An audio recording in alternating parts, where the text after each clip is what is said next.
지난 시간에 세속오계라고 하는 그 원광법사의 가르침에 대한 말씀을 드렸는데, 이번 시간에는 그러면 제가 전 시간에 말씀드렸던 세속오계에 대한 오해라는 게 뭐냐, 그 말씀을 좀 드리려고 합니다. 본래 이 세속오계를 해석하는 데 있어서 우리나라에서 일반적으로 행해지는 것은, 이 세속오계는 유불도 삼교의 융합이다, 이렇게 해석을 합니다. 그러니까 세속오계의 5항목을 봤을 때 앞에 나오는 3가지 충효신이라고 하는 것은 유교적인 실천 덕목 아니냐. 그 다음에 2번째 나오는 것, 임전무퇴라든지 살생유택이라든지 하는 것은, 임전무퇴 같은 것은 대승불교에서 말하는 파사현정의 가르침을 현실화시킨 거고, 또 제일 마지막에 나오는 살생유택이라고 하는 것은 불교가 말하는 자비의 것을 얘기하니까 불교의 덕목이다. 그리고 도교는 거기 왜 들어갔느냐, 화랑들이 보면은요, 이 천하를 유람하면서 몸과 마음을 닦는다고 되어 있잖아요. 그러니까 이분들이 화랑의 유적지로 지금 남아있는 데가 어디냐면 경주의 근교에 있는 단석산이라고 하는 산이거든요. 그러니까 이 단석산이라고 하는 산 자체가 화랑들의 무의 연마소였다는 뜻이죠. 그러니까 이런 것을 봤을 때 도교의 신선사상을 그대로 답습한 것 아니냐. 그러니까 이 세속오계는 유불도 삼교의 융합이다.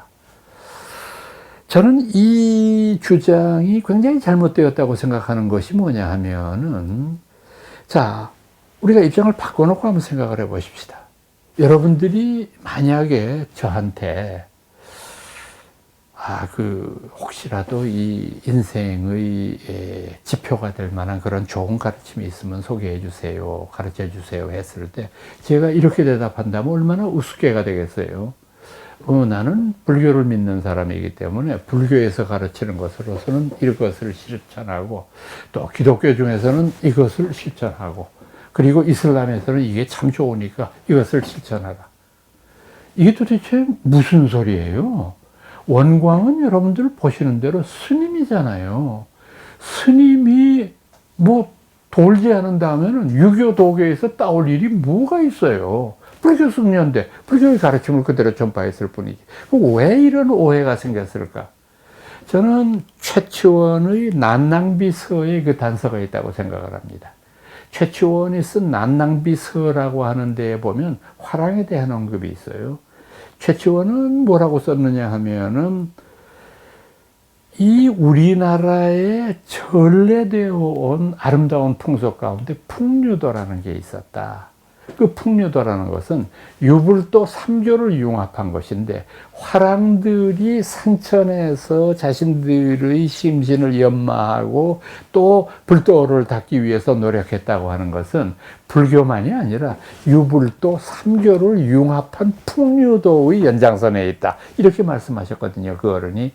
이것이 원인이 됐을 거라고 생각합니다. 그러나 앞서 말씀드린 대로 이런 해석은 무미건조한 해석일 뿐만 아니라 틀린 해석이에요. 저는 또 거기에다가 첨가시켜서 불교에 대한 알레르기가 있었던 몇몇 지식인들이 의도적으로 이걸 부각시킨 거라고 생각해요. 그러니까 저희들은 세속오계는 5가지 모두가 불교적인 위대한 계명이었다, 이렇게 해석할 수 있어요. 그러면 하나하나 해석을 해 보십시다. 불교적으로 사군이충, 불교가 임금을 섬긴다라고 하는 것을 선언했던 위대한 가르침으로는 금광명경, 인왕호국반야바라밀경, 최승왕경, 이런 불교 경전들이 있어요. 그래서 신라 때는 여러분들 보시다시피 거의 역대의 제왕들이 이런 인왕호국에 대한 법회를 정기적으로 시행했어요. 그러니까 그때는 큰 스님이 법문을 할 때 100명의 고승이 그 자리에 증명을 하고, 임금과 여러 신하들이 무릎을 꿇고 앉은 자리에서 나라를 지키는 일이라는 게 뭐고, 지도자의 길이라는 게 뭐냐라고 하는 것을 선언해요. 인왕호국경에 아주 멋있는 표현이 나와요. 인왕이라는 건 뭔가? 어진임금. 어진임금이라는 거는 뭐냐 하면, 나라를 지킬 때 백성들의 안위를 보살피고 백성들의 의견을 들을 줄 아는 게 인왕이야. 그런데 백성들의 의견을 들을 수 있는 왕의 지혜는 어디에서부터 오느냐? 반야에서부터 오는 거야. 그러니까 임금이 반야에 대한 이치를 깨닫는 일이 중요하다. 이게 요즘에는 몇백 년 동안 그런 거 안 하잖아요. 그런데 옛날의 제왕들은 정기적으로 그 일을 해서 충성과 국가 경영에 대해서 배웠다. 사친 이효, 부모를 효도로서 섬겨라. 여러분, 부모 은중경 기억나지 않으세요? 부모 은중경뿐만이 아니라 우리가 흔히 이제 불교의 기록에 나타나는 목걸련 존자가 지옥에 떨어진 모친을 구원했다라고 하는 그 이야기, 아주 불교인들한테는 회자되어 있는 이야기잖아요. 모든 그 천하의 자식들은 부모를 어렵게 여길 뿐만 아니라 존중하고 사랑해야만 된다. 이건 유교만의 사랑이 아니에요. 불교도 사랑하는 거죠. 오히려 불교의 효도를 더 말씀드릴까요?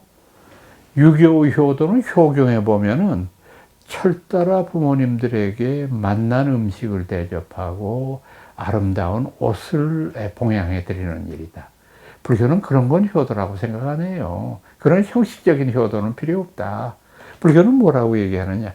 부모님으로 하여금 올바른 업, 원문은 정업으로 되어 있습니다. 정업을 닦도록 도와드리는 일이다. 아버지, 이런 일은 피하셔야 됩니다. 어머니, 이건 살생은 무익한 겁니다. 이렇게 자식으로서 부모님에게 효도를 드려서 결국은 부모님들이 정업을 닦아서 훌륭한 세상에 갈 수 있도록 도와드리는 것이 진정한 효도다. 여러분들 판단에 맡깁니다. 어떻게 더 진정한 효도인지. 그러니까 효도 우리 불교가 강조하는 거고요.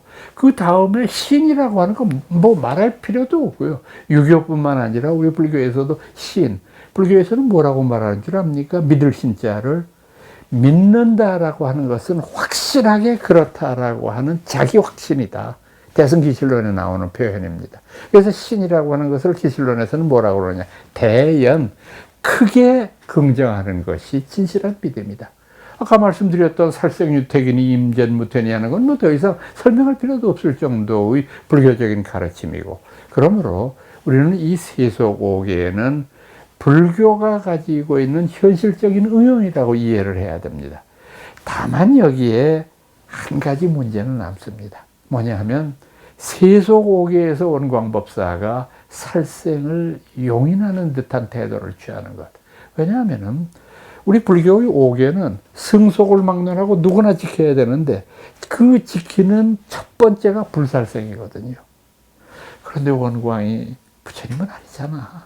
그런데 그 어른이 부처님이 금하신 불살생을 자기 멋대로 살생유택 이렇게 바꾼 거는 이게 조금 왜 유택해야 되는지에 대한 설명을 더 하셨어야 돼. 왜 우리가 세속이라는 단서가 물론 붙어 있기는 해요. 근데 붙어 있을지라도 이 지금 말씀드린 살생이라고 하는 건 불가침의 원칙이거든요. 그것에 대한 큰 스님의 해명이 조금 더 계셨으면 이런 아쉬움이 듭니다. 이번 시간은 여러분들께 원광의 세속오계에 대한 오해, 이런 말씀을 드렸습니다. 여러분 안녕히 계십시오.